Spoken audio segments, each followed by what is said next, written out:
चलो, अब अगला जो कॉन्सेप्ट है that is personal liability of agent to third parties. So there are various situations जहां पे एजेंट जो है पर्सनली लाइबल होता है थर्ड पार्टीज के लिए।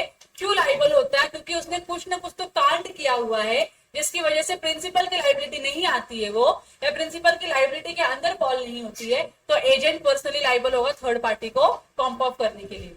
ठीक है, देखो फिर मैं आगे डिस्कस अभी। देखो, agent can not personally enforce nor be bound by contracts on behalf of the principal. मतलब प्रिंसिपल के बिहाफ पे अगर एजेंट ने कोई काम किया है तो क्या वो काम अपने पर्सनली नाम पे एनफोर्स कर सकता है? पर्सनली रिस्पॉन्सिबल हो सकता है? नहीं। अभी तक तो ऐसा ही था होगा, क्योंकि एजेंट ने प्रिंसिपल के बिहाफ में जो भी काम किया होगा उसके लिए रिस्पॉन्सिबल कौन होगा?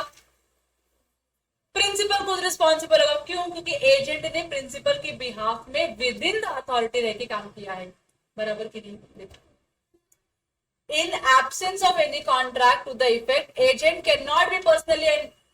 cannot personally enforce contract entered into by him on behalf of his principal.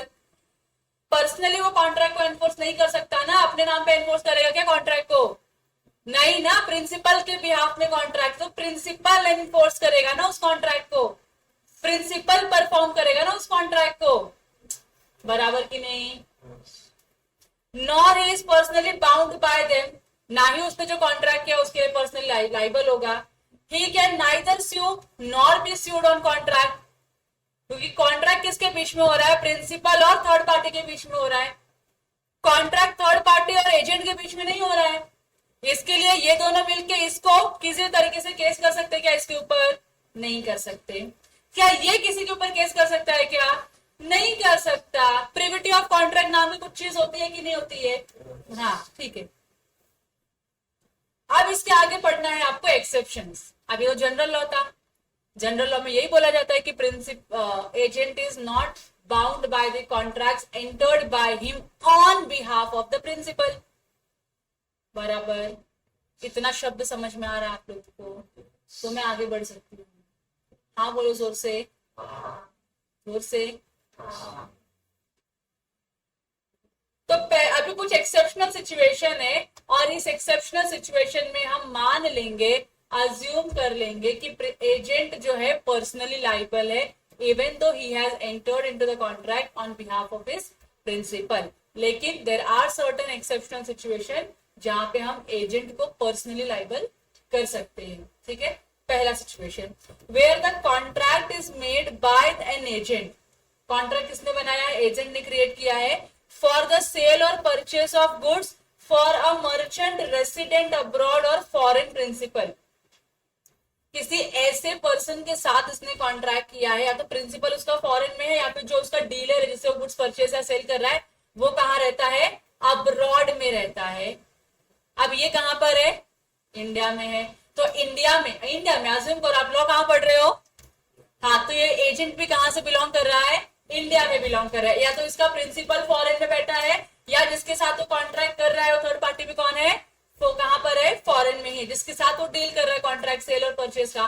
तो इस सिनेरियो में कुछ भी कांड होता है इंडिया में तो क्या लोग प्रिंसिपल को पकड़ने के लिए फॉरेन में जाएंगे? नहीं ना। तो प्रिंसिपल के बिहाफ में इंडिया में कौन काम कर रहा था? तो एजेंट को पकड़ा जाएगा और एजेंट को बोलेंगे तो प्रिंसिपल को बुला, या तो ये सारी पनिशमेंट तेरे को मिलेगी। समझ में आ रहा है आप लोगों को?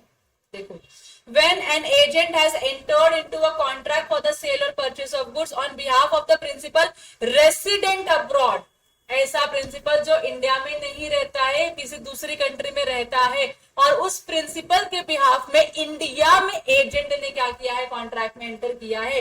The presumption is that agent undertakes to be personally liable. तो इसका ये प्रिजम्पशन है या ये अजम्पशन है कि इस सिनारियो में हम अज्यूम कर लेंगे कि एजेंट जो है पर्सनली लाइबल होने के लिए तैयार है and for the performance of such contract. और ये कॉन्ट्रैक्ट भी किसको परफॉर्म करना होगा? एजेंट को खुद परफॉर्म करना होगा। लाइबल कौन होगा इस सिचुएशन में? एजेंट लाइबल होगा, प्रिंसिपल लाइबल नहीं है। क्यों नहीं होगी? प्रिंसिपल इंडिया में है क्या? इंडिया का लॉ में फॉरेन जाके अप्लाई करूं क्या? नहीं कर सकती हूँ। अब इंडिया का ऐसा तो नहीं होगा कोई गवर्नमेंट ऑफिसर जाएगा फॉरेन में, उसको उठा के लेकर आएगा या उससे कुछ पैसे रिकवर करेगा। मालूम पड़ेगा जो आपका केस हुआ है वो 1 लाख रुपए का हुआ है। ऑफिसर को यहाँ से वहां भेजना, वहां से यहाँ तक लेके आने में जो खर्चा हुआ है गवर्नमेंट का वो 5 लाख रुपए का हुआ है। तो कॉस्ट बेनिफिट एनालिसिस करके कॉन्सेप्ट होता है। तुमको लगता है इसको देख के गवर्नमेंट भेजेगी किसी को भी? नहीं। तो एजेंट गवर्नमेंट क्या बोलेगी, इसने डायरेक्टली तो काम किया नहीं है, इसके बिहाफ में किसी ने काम किया है, जिसने इसके बिहाफ में काम किया है वही क्या होगा, पर्सनली लाइबल होगा। फिर उसके बाद एजेंट और प्रिंसिपल जाने कि उनको कैसे इस पैसे को रिकवर करना है। इंडेमिनिफाई कौन किसको करेगा वो एक दूसरे के साथ देख लेंगे। गवर्नमेंट का या फिर जो मैटर है कोर्ट का वो क्या होगा, यहीं पे सॉल्व किया जाएगा। ठीक है, ठीक है, समझ गया ना। Second point, where the agent does not disclose the name of his principal। Agent क्या कर रहा है, प्रिंसिपल का नाम छुपा के रख रहा है। यूनानिमस नहीं, क्या बोलते इसको, एनोनिमियस। हाँ बराबर, मेरे को वर्ड भी बोलने नहीं आ रहे। तो जो अनडिस्क्लोज जो प्रिंसिपल है उसके बिहाफ में क्या किया है, एजेंट ने काम किया है। तो इस सिचुएशन में क्योंकि प्रिंसिपल का तो डिस्क्लोज नहीं किया तुमने, तो हम पता कैसे चलेगा, हमको कैसे पता चलेगा कि प्रिंसिपल कौन है? तो प्रिंसिपल कौन नहीं पता ही नहीं है, आपने उसको छुपा के रखा हुआ, डिस्क्लोज नहीं किया, किसी के सामने लेकर नहीं आए हो, तो क्या यहाँ पे एजेंट रिस्पॉन्सिबल होगा? क्या यहाँ पे एजेंट रिस्पॉन्सिबल होगा? यस, प्रिंसिपल नहीं पता ना कौन है, तो इसके लिए कौन रिस्पॉन्सिबल होगा यहाँ पे, agent. So when the agent does not disclose the name of the principal, then there arises presumption that he himself undertakes to be personally liable। Undisclosed पे मैंने क्या बताया, लीगल टर्म क्या था वो, एनोनिमियस। ठीक है, लिखने की जरूरत नहीं है तुम लोगों को, तुम्हारे एग्जाम में नहीं पूछेंगे। अनडिस्क्लोज लिख दिया, बस हो गया। अनडिस्क्लोज जिसको आप छुपा के रखना चाहते हो, जिसको आप डिस्क्लोज नहीं करना चाहते हो। यहाँ तो क्लियर है। दूसरा सिचुएशन, पहला सिचुएशन क्या है, तुम्हारा प्रिंसिपल किधर है, फॉरेन में है, तो इंडिया में जो एजेंट है वो पर्सनली लाइबल माना जाएगा। दूसरा सिचुएशन क्या है, तुम्हारा प्रिंसिपल का नाम डिस्क्लोज किया तुमने नहीं, प्रिंसिपल का नाम डिस्क्लोज नहीं किया, मतलब आप अपने आप को पर्सनली लाइबल करने के लिए तैयार हो। ठीक है, तो यहाँ पे दोनों सिचुएशन में एजेंट लाइबल हो जाएगा for to perform the contract. ठीक है। थर्ड सिचुएशन, नॉन एग्जिस्टेंस और इनकॉम्पिटेंट प्रिंसिपल। या तो प्रिंसिपल एग्जिस्ट ही नहीं कर रहा है, मतलब एजेंट ही क्या है, प्रिंसिपल है, तो एजेंट रिस्पॉन्सिबल होगा। या तो जो तुम्हारा एजेंट है वो क्या है, नहीं सॉरी, जो तुम्हारा प्रिंसिपल है वो क्या है, इनकॉम्पिटेंट है। देखो हम जब competencies of principal, competencies of agent पढ़ रहे थे, तो उसमें हमने ये पढ़ा था कि आपका एजेंट माइनर अनसाउंड हो सकता है कि नहीं हो सकता, लेकिन क्या आपका प्रिंसिपल माइनर अनसाउंड हो सकता है, नहीं।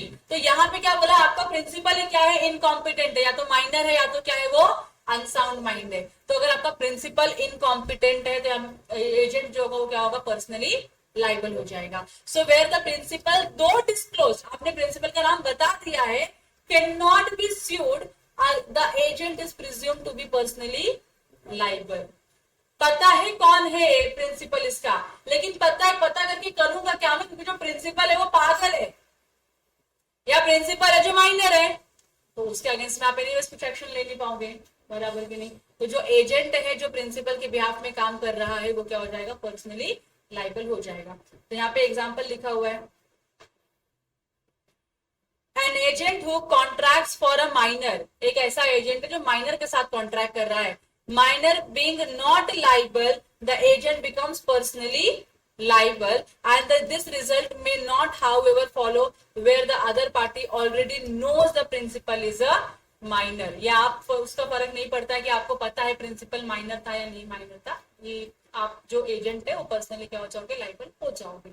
यहाँ तक क्लियर हो गया आप लोगों को। सेकंड, अब अगला कॉन्सेप्ट है प्रिटेंडेड एजेंट। प्रिटेंडेड एजेंट मतलब आप प्रिटेंड कर रहे हो, आप हो नहीं लेकिन आप प्रिटेंड कर रहे हो कि आप एजेंट हो, तो अगेन आप लाइबल हो जाओगे, बराबर की नहीं।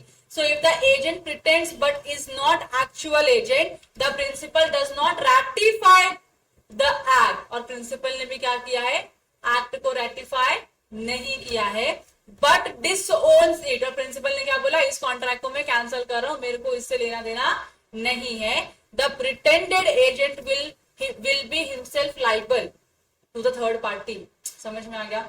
अगर प्रिंसिपल ने, देखो प्रिटेंड कर रहे हो मतलब आप बता रहे हो कि आप एजेंट हो, though in reality you are not an agent. तो ये होश, जोश, जोश होश, सॉरी, जोश, होश और घोष, ऐसे तीन लोग थे कि नहीं थे? तो यहाँ पे होश ने क्या किया था? प्रिटेंड किया था कि वो क्या है, एजेंट है। और जोश ने भी क्या किया? उसको एक्सेप्ट कर लिया। तो यहाँ पे होश और जोश ने जो भी कॉन्ट्रैक्ट बनाया है ऑन बिहाफ ऑफ जोश एंड घोष, क्या ये वैलिड कॉन्ट्रैक्ट है? क्या जोश इसके लिए रिस्पॉन्सिबल है? यस। लेकिन जब जोश बोलता है कि ना मैं तेरे कॉन्ट्रैक्ट को अप्रूव नहीं करेगा, मैं ताई नहीं, तेरे को अथॉरिटी थी ही नहीं, तूने कैसे कॉन्ट्रैक्ट किया, मैं लाइबल नहीं हूं इस कॉन्ट्रैक्ट के लिए, तो क्या जो प्रिटेंडेड एजेंट है क्या वो लाइबल हो जाएगा थर्ड पार्टी को?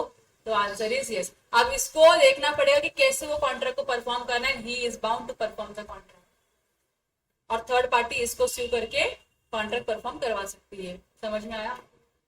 और लास्ट है, जब एजेंट की जो अथॉरिटी है वो क्या हो जाती है, एक्सीड हो जाती है। तो जितना भी एक्सीडेड अथॉरिटी में आपने काम किया रहेगा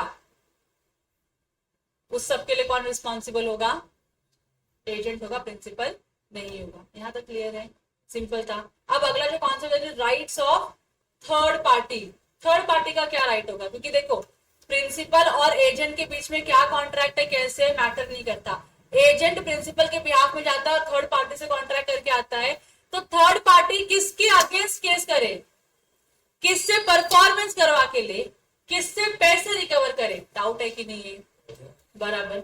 किसके अगेंस्ट जाके बोल सकते हैं कि तू कॉन्ट्रैक्ट को परफॉर्म कर? तो वो आइडियली कौन है? वो प्रिंसिपल ही है। बराबर कि नहीं? क्योंकि ओरिजिनल कॉन्ट्रैक्ट किसके बीच में हुआ है? प्रिंसिपल और थर्ड पार्टी के बीच में हुआ है। एजेंट क्या था तुम्हारा? इंटरमीडियरी था इस कॉन्ट्रैक्ट को कंप्लीट करवाने के लिए। बराबर कि नहीं? देखो, rights of parties to a contract made by undisclosed agent. Agent क्या है आपका? अनडिस्क्लोज्ड है। तो इस सिचुएशन में जो पार्टी है उसका राइट क्या मिलेगा? कौन सी party? Third party. So if an agent makes a contract with the person who neither knows or nor has a reason to suspect that he is an agent. अब जो थर्ड पार्टी जिसके साथ contract कर रही है उसको नहीं पता कि वो किसके साथ कॉन्ट्रैक्ट कर रही है, मतलब इज प्रिंसिपल और इज एजेंट, थर्ड पार्टी को नहीं पता है कि वो किसके साथ कॉन्ट्रैक्ट कर रही है। जैसे मैंने आपको बहुत बार बोला भी कि मैं अगर दुकान पे जाती कोई गुड्स खरीदने के लिए, अंकल मुझे कोई गुड्स निकाल के देते, क्या मैं अंकल को पूछूंगी अंकल आप प्रिंसिपल हो कि एजेंट हो, क्या आप ओनर हो इस गुड्स के? पूछूंगी कभी उनको? मैं नहीं, मैं क्या करूंगी, पैसे दूंगी और गुड्स लेके आ जाऊंगी। बराबर की नहीं? I am not going to ask. कभी पूछा आप लोगों ने? पूछोगे तो क्या मिलेगा? मार वार देंगे आपको अगर गुस्सा आया उनको तो। कैसे कैसे पूछ सकता है कि मैं ओनर है कि नहीं? तो समझ में नहीं आता क्या मैं इधर रहेगा दुकान में? तो कुछ भी अंकल बड़ा से अंकल निकाल देंगे आपके ऊपर। हो सकता है कि नहीं होता है? इसके लिए आप पूछते हो कभी? यू अज्यूम कि इसके पास अथॉरिटी है, इसके पास गुड्स है, तो ये गुड्स बेच सकता है और मैं खरीद सकता हूँ गुड्स को। बराबर की नहीं?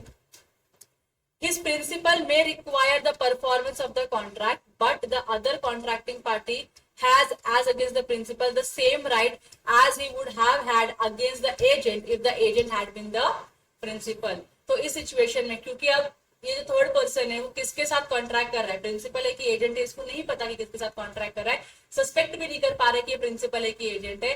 तो इस सिचुएशन में कैसे, अगर प्रिंसिपल थर्ड पार्टी से कॉन्ट्रैक्ट एनफोर्स करा सकता था अगर थर्ड पार्टी कॉन्ट्रैक्ट परफॉर्म नहीं करती तो। बराबर की नहीं? तो प्रिंसिपल जाएगा थर्ड पार्टी के पास, स्यू करेगा, बोलेगा पैसे दो, तुमने गुड्स लिए पैसे नहीं दिए। बराबर की नहीं? तो सेम तरीके से थर्ड पार्टी भी प्रिंसिपल के ऊपर स्यू कर सकता है और उसको बोल सकता है कॉन्ट्रैक्ट परफॉर्म करवाओ। अगर ये पर्सन एजेंट है तो ये प्रिंसिपल के ऊपर डायरेक्टली स्यू करेगा और बोलेगा कि तुमको कॉन्ट्रैक्ट परफॉर्म करना पड़ेगा। यू कैन नॉट से कि आप ये ट्रांजेक्शन को ऑथराइज नहीं करते हो, परफॉर्म नहीं करोगे, एजेंट ने किया आप एजेंट को स्यू करो, आप नहीं बोल सकते हो। बराबर की नहीं? तो प्रिंसिपल को परफॉर्म करना ही पड़ेगा। और किस कैपेसिटी में? जैसे कि कॉन्ट्रैक्ट उसने ही एंटर किया है, एजेंट ने नहीं किया है, उसने खुद ने कॉन्ट्रैक्ट एंटर किया है, उस तरीके से कॉन्ट्रैक्ट क्या होगा, एनफोर्सेबल होगा by the third party against the principal. समझ में आए? तो in simplified language third party principal के अगेंस्ट कॉन्ट्रैक्ट को एनफोर्स करा सकती है, भले ही वो कॉन्ट्रैक्ट किसके थ्रू हुआ है, एजेंट के थ्रू हुआ है, भले ही थर्ड पार्टी को नहीं पता कि ये एजेंट है भी या प्रिंसिपल है, नहीं पता है, मैटर नहीं करता है। समझ में आ रहा है आप लोगों को? If the principal discloses himself before the contract is completed, principal आ गया सामने, हा हा हा ये तो एजेंट था, मैं एक प्रिंसिपल है, मेरे बिहाफ में ये कॉन्ट्रैक्ट किया गया है, अगर ऐसा अपीयर हो जाता है principal, the other contracting party may refuse to fulfil the contract, तो अदर पार्टी क्या बोलेगी, मैं नहीं परफॉर्म करेगी, क्यों, क्योंकि मेरे को तेरे साथ कॉन्ट्रैक्ट करना ही नहीं था, अब तूने क्या किया, एजेंट अपॉइंट किया और मेरे साथ कॉन्ट्रैक्ट किया, तो मैं नहीं कंप्लीट करूंगी अपना part of performance. Third party ना बोल सकती है कॉन्ट्रैक्ट परफॉर्म करने के लिए जब प्रिंसिपल जो है डिस्क्लोज कर देता है अपने आप को कॉन्ट्रैक्ट परफॉर्म होने के पहले ही। If he can show that if he had known who was a principal in the contract, or if he had known the agent was not a principal, he would not have entered into a contract। मतलब अगर third party को पता चलता कि अगर ये person है इस चेहरे के पीछे, इस एजेंट के पीछे, तो मैं कॉन्ट्रैक्ट नहीं करता। अगर मुझे सामने से पता था कि अगर मुझे, मैंने एक्स को डिबार्ड कर दिया मेरी लिस्ट में से, मैंने बोल दिया कि मैं एक्स के साथ कभी कॉन्ट्रैक्ट करूंगा ही नहीं, तो एक्स ने अपना एजेंट अपॉइंट किया वाई, और एक्स ने वाई के थ्रू कॉन्ट्रैक्ट करवाया किसका, जेड का, और जेड क्या है, वो पर्सन है जो एक्स की शक्ल भी देखना नहीं चाहता है, एक्स के साथ कॉन्ट्रैक्ट भी करना नहीं चाहता है। तो अगर जेड को पहले ही पता होता कि एक्स है इसका प्रिंसिपल, या एक्स के लिए ये कॉन्ट्रैक्ट हो रहा है, या एक्स के बिहाफ में ये कॉन्ट्रैक्ट हो रहा है, तो जेड करता ही नहीं ना कॉन्ट्रैक्ट, क्योंकि जेड ने पहले से क्या करके रखा है, ना बोल दिया है एक्स के साथ कॉन्ट्रैक्ट करने के लिए। तो जब कॉन्ट्रैक्ट परफॉर्म होने की पहले जब जेड को ये मालूम पड़ा कि एक्स ही प्रिंसिपल निकला इसका, तू मैं कॉन्ट्रैक्ट नहीं परफॉर्म करेगा, तो वो ना बोल सकता है। समझ में आ रहा है आप लोगों को? इतना राइट है थर्ड पार्टी को। क्लियर है? कॉन्ट्रैक्ट कंप्लीट हो गया, अब कुछ नहीं कर सकते, हो गया कॉन्ट्रैक्ट कंप्लीट। कॉन्ट्रैक्ट कंप्लीट होने के पहले अगर जेड आ जाता है, हाँ हाँ करके सामने निकल जाता है कि हाँ मैं तो यही था, तू मेरे साथ कॉन्ट्रैक्ट नहीं करना चाहता, देख अब तूने मेरे से ही कॉन्ट्रैक्ट किया है, तो इस सिचुएशन में जेड कॉन्ट्रैक्ट परफॉर्म करने से रिफ्यूज कर सकता है। सिंपल है, समझा आप लोगों को? समझा कि नहीं? हाँ, अब एग्जांपल देखो क्या लिखा है, SS bought for himself tickets of IPL match. कौन से स्टेडियम का? वानखेड़े स्टेडियम का क्या किया है उसने, टिकट्स परचेज किया है। किसने परचेज किया है? एसएस ने परचेज किया है थ्रू एबी। किसके थ्रू परचेज किया है? एबी। मतलब एसएस कौन है? बायर है। बायर मतलब मैं बोल दूं क्या ये थर्ड पार्टी है? तो एसएस कौन है? अपना थर्ड पार्टी है। किससे उसने टिकट परचेज किया है? एबी से परचेज किया, तो एबी क्या हो गया? सेलर हो गया। सेलर बोल दो या फिर मैं एजेंट बोल दूं, क्योंकि हम कॉन्ट्रैक्ट ऑफ एजेंसी पढ़ रहे, तो एजेंट हो गया ये। On personal grounds stadium management would not have issued ticket to SS. Personally अगर एसएस जाता डायरेक्टली टिकट परचेज करने के लिए, किससे? स्टेडियम के मैनेजमेंट से अगर डायरेक्टली टिकट परचेज करने के लिए जाता, तो उसको टिकट नहीं मिलता। समझ में आ रहा है आप लोगों को? अगर एस जो है, एस ने अगर डायरेक्ट टिकट परचेज करने का ट्राई किया होता तो उसको टिकट नहीं मिलता, तो एस ने क्या किया है? एबी के थ्रू टिकट परचेज किया है। समझ में आ रहा है आप लोगों को? तो एस यहाँ पे क्या बन गया है? थर्ड पार्टी नहीं बन गया है, एस यहाँ पे क्या बन गया है? प्रिंसिपल बन गया है। उसने क्या किया है? प्रिंसिपल बन के और उसने क्या बोला? एबी को बोला एबी तू जा टिकट परचेज कर ले वानखेड़े स्टेडियम का, और एबी ने एसएस के बिहाफ में टिकट परचेज किया, इसके लिए एबी क्या बन गया? एजेंट बन गया। एसएस क्या बन गया? प्रिंसिपल बन गया। और मैनेजमेंट क्या बन गई है? Seller of the ticket. तो अगर एसएस डायरेक्टली जाता मैनेजमेंट से टिकट परचेज करने के लिए आईपीएल का, तो उसको टिकट नहीं मिलता। इसके लिए एसएस ने एक पर्सन को रखा जिसका नाम एबी है, और उसके थ्रू उसने क्या किया? टिकट परचेज किया।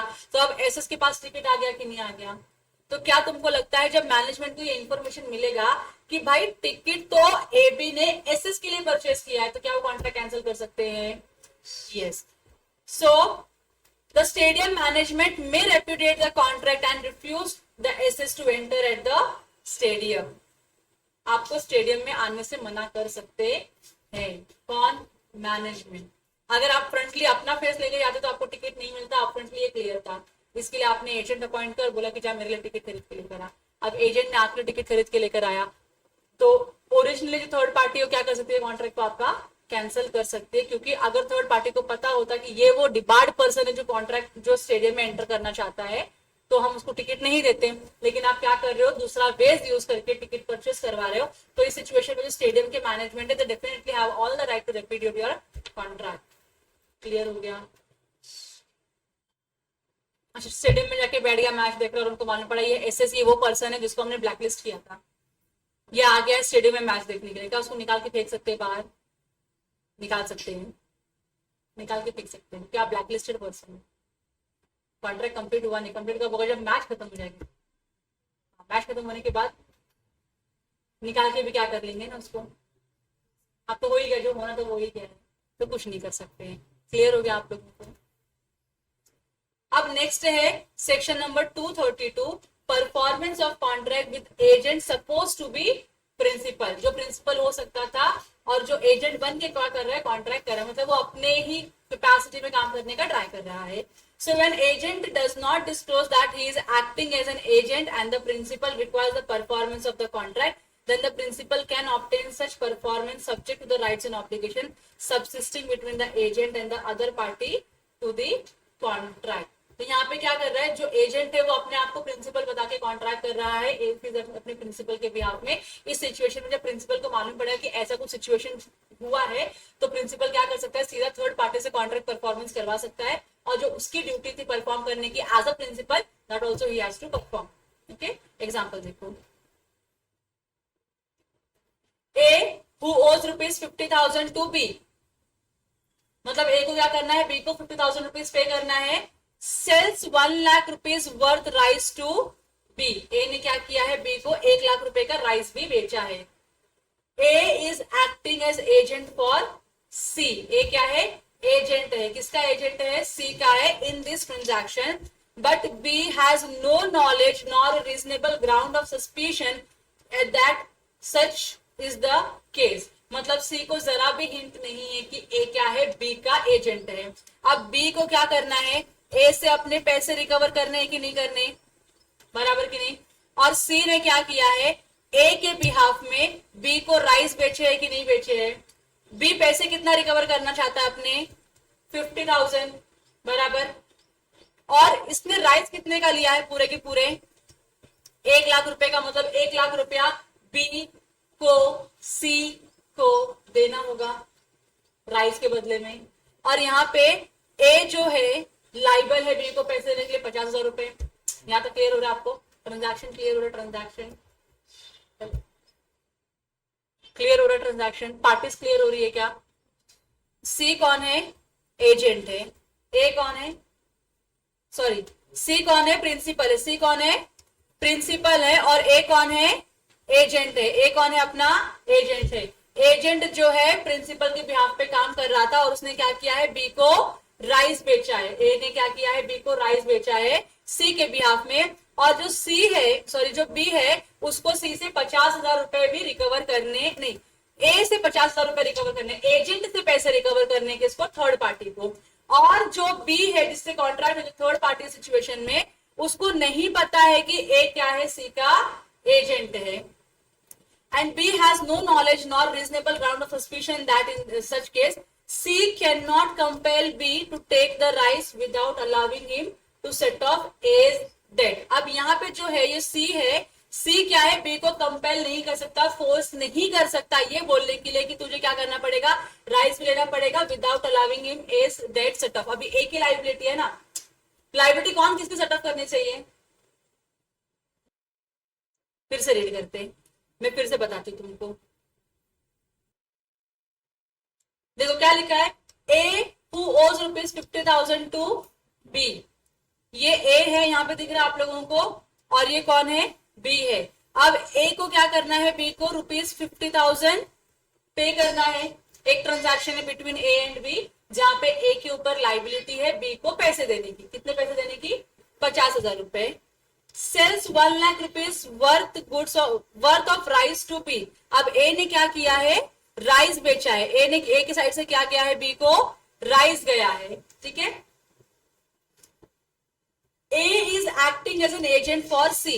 ए क्या है, एजेंट की तरह काम कर रहा है, किसका, सी का। तो ये इन दोनों के बीच में कॉन्ट्रैक्ट ऑफ एजेंसी है, जहां पे ए और सी, ए एजेंट है और सी क्या है, प्रिंसिपल है। इनके बीच में एक ट्रांजैक्शन हुआ है जहां पे ए को बी को पे करना है 50,000 रुपया, और ए ने क्या किया है, बी को राइस सेल किया है, ठीक है। But B has no knowledge or nor reasonable ground of suspicion that such is the case, और बी को ये नहीं पता है कि ए क्या है, सी का एजेंट है। ये क्लियर हो रहा है। अब जो ए ने राइस बेचा है बी को, किसके बिहाफ में बेचा है, सी के बिहाफ में बेचा है ना। मतलब in this scenario B is liable to make the payment of ₹1,00,000 to C, या फिर मैं बोल दूं कि ए के ऊपर भी तो उसकी लाइबिलिटी, क्योंकि ए क्या है, यहाँ पे एजेंट है जो प्रिंसिपल के बिहाफ में काम कर रहा है। तो बी की लाइबिलिटी है 1,00,000 रुपया पे करने की, और बी के पास राइट है 50,000 रुपए रिकवर करने का। किससे रिकवर करने का, ए से रिकवर करने का। C can not compel B to take the rice without allowing him to set off A's debt. तो यहाँ पे जो सी है वो बी को फोर्स नहीं कर सकता ये बोलने के लिए कि तू राइस तब तक नहीं लेके जा पाएगा जब तक तू ए का डेट सेट ऑफ नहीं कर सकता, या फिर ए का डेट सेट ऑफ कर ले और राइस लेके जा। ऐसा बोल सकता है क्या वो? ऐसा कहीं से भी हो सकता है क्या कि मैं बोल दूं क्या, नहीं तुम 1,00,000 रुपए का 50,000 खाली पे कर दो मुझको, 50 की लाइबिलिटी आप सेटअप करो। यहाँ पे क्या हुआ, ये इनका ट्रांजैक्शन अलग हुआ है ना। तो बी, ए जो है, ए अलग से क्या करेगा, बी को 50,000 रुपए पे करेगा, और बी की तो लाइबिलिटी ना 1,00,000 रुपए सी को देने की। तो यहाँ पे आप सेट ऑफ नहीं करवा सकते हो, सेट ऑफ करने के लिए बोल भी नहीं सकते हो। ना ही ए फोर्स कर सकता है बी को कि सर आप क्या कर दो, सेट ऑफ कर दो, 50,000 का ही खाली पेमेंट आप, सॉरी 1,00,000 में से आप क्या करो 50,000 माइनस कर दो, खाली 50,000 ही पे करो। ऐसा ए नहीं बोल सकता बी को, ना ही सी ऐसा बोल सकता है बी को, दो अलग अलग ट्रांजैक्शन यहाँ पे हो रहे हैं, ठीक है।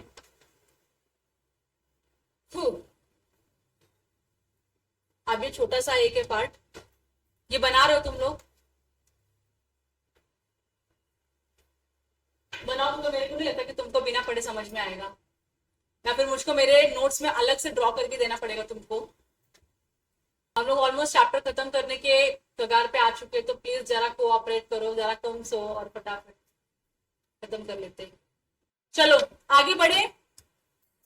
आप देखो जो अगला कॉन्सेप्ट है वो ये है जहां पे हम थर्ड पार्टी को राइट दे रहे हैं कि आप प्रिंसिपल के अगेंस्ट में या आप एजेंट के अगेंस्ट में केस कर सकते हो। किसके अगेंस्ट में केस करना है ये थर्ड पार्टी का चॉइस है, ठीक है। Option to third person sue the agent or the principal. Right of person dealing with agent personally liable. Right of persons dealing with agent personally liable. अगर कोई ऐसा पर्सन जो एजेंट के साथ डायरेक्टली डील कर रहा है पर्सनली एजेंट लाइबल हो सकता है कि नहीं हो सकता। एक्सेप्शनल सिचुएशन हमने पढ़े थे, एक्सेप्शनल सिचुएशन में agent can be held liable, और ये राइट किसके पास है, एजेंट को लाइबल करने का, थर्ड पार्टी के पास है ना। तो वो प्रिंसिपल को भी तो लाइबल कर सकता है ना किसी भी ट्रांजैक्शन के लिए। देखो in cases where agent is personally liable, ऐसा सिचुएशन जहां पे एजेंट क्या होता है, पर्सनली लाइबल। तो कौन सी सिचुएशन है वो अपनी अब भी पढ़ा था हम लोगों ने, एक्सेप्शनल सिचुएशन जहां पे एजेंट क्या होता है, पर्सनली लाइबल होता है। तो थर्ड पार्टी किसको केस करेगा, किसके ऊपर केस करेगा, एजेंट के ऊपर कर सकता है कि नहीं कर सकता। तो ऐसे सिनेरियो जहां पे एजेंट पर्सनली लाइबल है तो आइडियली थर्ड पार्टी को उसके ऊपर ही केस करना चाहिए कि नहीं, बराबर कि नहीं। So in a cases where the agent is personally liable, a person dealing with him may hold either him or his principal or both of them liable. तो वो इसको भी, जो एजेंट है उसके ऊपर भी केस कर सकता है क्योंकि तेरे साथ मैंने डीलिंग किया है, बराबर कि नहीं। या तो उसका प्रिंसिपल हो कि तेरे बिहाफ पे डीलिंग हुआ है, भले तो इसमें इन्वॉल्व है लेकिन बिहाफ तो तेरा यूज हुआ है ना, तो तू भी लाइबल हो सकता है। तो थर्ड पार्टी या तो एजेंट या तो प्रिंसिपल किसी के ऊपर भी केस कर सकती है, या इन दोनों के ऊपर केस कर सकती है। इतना थर्ड पार्टी के पास क्या है, राइट एंड फ्रीडम है। ये क्लियर हो गया। देखो A enters into a contract with B to sell him 100 bales of cotton. A ने क्या किया, बी के साथ कॉन्ट्रैक्ट कि मैं इतना तुमको कॉटन बेचूंगा, and afterward discover that B was acting as an agent for C. इसको बाद में मालूम पड़ा कि बी क्या है, एजेंट है सी का। सो ए मे सू आइदर बी और सी और both of them for the price of the cotton. समझ में आ गया आप लोगों को? किसी को भी केस कर सकता है, थर्ड पार्टी किसी के ऊपर भी केस कर सकता है, उसको कोई रेस्ट्रिक्शंस नहीं है। और सेकंड क्या बोला है, consequence of inducing agent or principal to act on belief that principal और agent will be held exclusively liable. अगर आपने किसी भी तरीके से ये प्रिटेंड किया कि इस ट्रांजैक्शन के लिए या तो एजेंट लाइबल होगा या तो प्रिंसिपल लाइबल होगा, तो उस सिचुएशन में जो थर्ड पार्टी है वो या तो प्रिंसिपल को एक्सक्लूसिव लाइबल कर सकती है या वो एजेंट को एक्सक्लूसिवली लाइबल कर सकती है।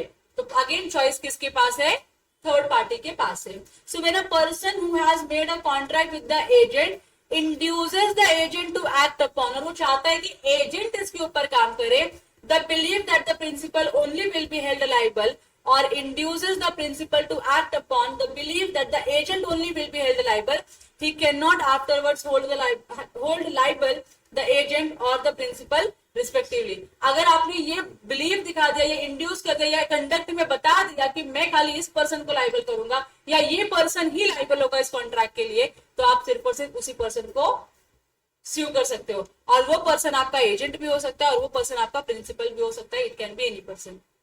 वो कैसे समझ में आता है, आपके डीलिंग्स में से समझ में आता है कि आप किसको लाइबल कर रहे हो। अगर आपने बिलीफ दिखा दिया कि मैं प्रिंसिपल को ही लाइबल करेगा, से फॉर एग्जाम्पल अगर कॉन्ट्रैक्ट होता है ए बी और सी के बीच में, ठीक है, जहां पे ए क्या है, प्रिंसिपल है, बी क्या है, एजेंट है, और सी क्या है, थर्ड पार्टी है। तो जब एजेंट थर्ड पार्टी के साथ डील कर रहा था, तो यहाँ पे थर्ड पार्टी ने बोल दिया कि तू टेंशन मत ले, मैं तेरे ऊपर केस नहीं करेगा कुछ भी हुआ, क्योंकि अल्टीमेटली प्रिंसिपल रिस्पॉन्सिबल होना चाहिए, तो I will file suit against principal only. तो इस सिचुएशन में कुछ भी डिफॉल्ट डैमेज लॉस होता है तो सी बी के पास नहीं जाएगा, बी के ऊपर केस नहीं करेगा, वो किसके ऊपर केस करेगा, प्रिंसिपल के ऊपर। इसके ऊपर केस नहीं कर सकते क्योंकि आपने अपने कंडक्ट से बता दिया उसको, बराबर कि नहीं। ऑन दी अदर हैंड अगर प्रिंसिपल एजेंट और थर्ड पार्टी के बीच में जब कॉन्ट्रैक्ट होता है और थर्ड पार्टी बोलता है मेरे को नहीं पता है प्रिंसिपल कौन है, मेरे को मैटर भी नहीं करता, मैं उसको जानना भी नहीं चाहता हूं, तू मेरे साथ कॉन्ट्रैक्ट कर रहा है ना, तो मैं एक्सक्लूसिवली तेरे ऊपर केस फाइल करूंगा। फिर ये कौन है, मुझे से लेना देना नहीं, तो इसके बिहाफ में काम कर रहा है, मुझे उससे भी लेना देना नहीं है, क्योंकि मैं तुझसे ही डीलिंग कर रहा हूं, तो केस भी मैं तेरे ऊपर ही फाइल करूंगा। समझ में आ रहा है? तो he can file case only on agent, not on the principal. समझ में आ गया? तो अपने कंडक्ट से क्या कर सकते हैं, किसी भी एक पर्सन को लाइबल कर सकते हैं, दोनों पर्सन को लाइबल नहीं कर सकते। क्लियर हुआ? ऊपर के सिचुएशन में क्या था, यहाँ पे आप दोनों ही पर्सन को लाइबल कर रहे थे। क्यों? क्योंकि एजेंट पर्सनली रिस्पॉन्सिबल था। अब एजेंट पे करेगा पे नहीं करेगा तो उसका डर रहेगा कि नहीं प्रिंसिपल की थर्ड पार्टी के पास। इसके लिए थर्ड पार्टी ने क्या किया, एजेंट को भी और प्रिंसिपल को भी दोनों में से चॉइस रखा है, मैं किसके ऊपर भी केस करेगा कि दोनों के ऊपर केस कर देगा, फिर तुम आपस में निपटो जो करने का करो। लेकिन जहां पे आप अपने कॉन्ट्रैक्ट में किसी भी तरीके से ये एक्सप्लेन कर देते हो या ये समझा देते हो कि भाई मैं किसी एक ही पर्सन के ऊपर केस करेगा या कोई एक ही पर्सन रिस्पॉन्सिबल होगा इस कॉन्ट्रैक्ट के लिए, तो आप सिर्फ उसी पर्सन के ऊपर क्या कर सकते हो, केस कर सकते हो। वो पर्सन या तो ये हो सकता है या तो ये हो सकता है, either it can be principal or it can be agent, but it can not be both. Section 234 बताता है ये। समझ में आ गया आप लोगों को? यहाँ तक क्लियर है? अब इसके बाद आता है revocation of authority. We are about to finish this chapter.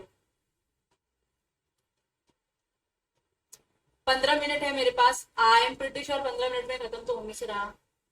तुमको भी पता है 15 मिनट में खत्म होने से रहा, और तुमको पता है कि तुमको बहुत जल्दी नींद भी आने लगती है, लेकिन मैं आपको खाली ओवरव्यू देती हूँ ताकि कल आने का फटाक से हम शुरू कर सके। ठीक है? रिवोकेशन ऑफ अथॉरिटी का मतलब क्या है, प्रिंसिपल अपना अथॉरिटी रिटर्न ले रहा है और वो अब एजेंट को किसी भी तरीके से उस काम के लिए ऑथोराइज्ड नहीं कर रहा है। तो उस सिचुएशन में क्या होगा, आपका क्या एजेंसी टर्मिनेट हो जाएगा, कैंसिल हो जाएगा ना। हाँ, तो आप टर्मिनेशन कैसे कर सकते हो, रिवोकेशन से। आपने नोटिस दिया और अपना पावर अथॉरिटी रिटर्न ले लिया। रिनंसिएशन बाय एजेंट, रिनंसिएशन का मतलब क्या होता है, अपना राइट किसी और के फेवर में ट्रांसफर करना। लिखो, ट्रांसफर ऑफ राइट्स, रिनाउंस करना, मतलब एजेंट प्रिंसिपल ने मुझे कुछ राइट्स दिए थे, वो राइट्स में क्या कर रहा हूँ, किसी और को दे रहा हूँ, एजेंसी वाले राइट्स में किसी और को दे रहा हूँ। तो यहाँ पे भी आपकी यहाँ पे भी क्या होता है, टर्मिनेट हो जाता है आपका contract of agency with the original person, with the original agent. तीसरा है completion of business. Business complete हो गया, एजेंसी भी क्या हो जाएगी आपकी कंप्लीट। डेथ ऑफ प्रिंसिपल और द एजेंट, जो कॉन्ट्रैक्टिंग पार्टीज है वही क्या हो चुके हैं, अभी उनकी डेथ हो चुकी है, तो अब ये परफॉर्मेबल कॉन्ट्रैक्ट है क्या, नहीं है। प्रिंसिपल और agent becoming of unsound mind, principal अगर आपका अनसाउंड माइंड हो गया तो क्या एजेंट लाइबल है कॉन्ट्रैक्ट परफॉर्म करने के लिए?